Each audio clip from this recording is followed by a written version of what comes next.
Bonjour tout le monde, c'est Hélène. Aujourd'hui je vous parle de la ville de Saint-Ouen en banlieue parisienne.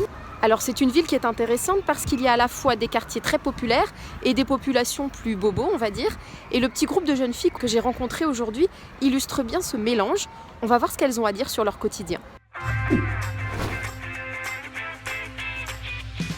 Il y a un rituel à la sortie de l'école, l'achat de bonbons à la boulangerie pour les copines, et c'est souvent les mêmes qui s'y collent.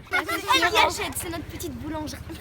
Alors, premier enseignement de cette rencontre, ne dites plus jamais que les jeunes des quartiers populaires ou prioritaires se fichent de l'école. Quel que soit le niveau de confort à la maison, les études pour ces filles, c'est essentiel. J'ai lu les 2 enquêtes au collège.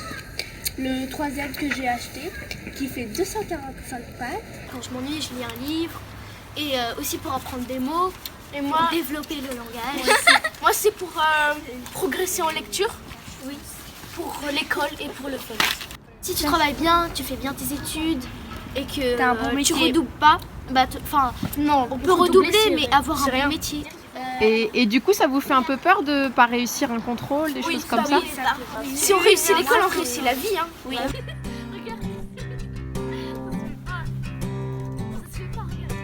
Les fillettes sont encore insouciantes.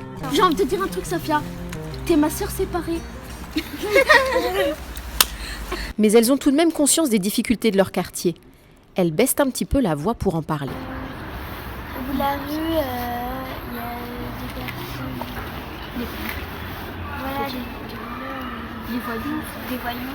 Il y a vraiment des gens qui agressent des autres pour n'importe quelle raison.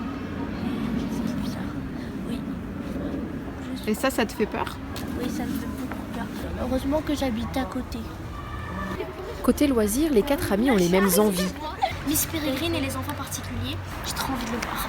Mais leurs occupations donnent des indices sur les nuances d'une famille à l'autre. Moi, l'activité sportive, je trouve que ça coûte assez cher. Toi, tu fais de la danse? Moi, je fais de la danse classique, j'en fais tous les soirs à part le dimanche. Moi, même si je fais pas de sport, j'essaye de temps en temps. Par exemple, mon père, il fait beaucoup de sport. Et il a aussi un vélo. Et moi j'en fais souvent. J'aimerais bien faire une activité, vraiment, j'ai déjà dans la tête, par exemple la patinoire. Il y en a qui n'ont pas les moyens, donc c'est difficile pour eux.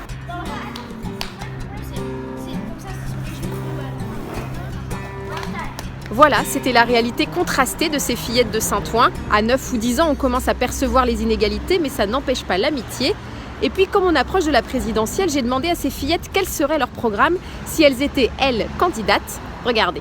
Si j'étais candidate, quand je vois les pauvres demander de l'argent, déjà, je leur propose de venir dans un hôtel où on peut leur donner de l'argent, ils peuvent bien vivre. On va pas les laisser mourir de froid.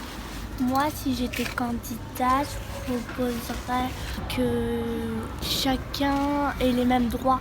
Il n'y en a pas un qui a beaucoup plus de droits que l'autre. Vous ne trouvez pas qu'il faudrait plus écouter ce que les enfants ont à dire? Ils prennent la parole dans d'autres vidéos sur les haut-parleurs.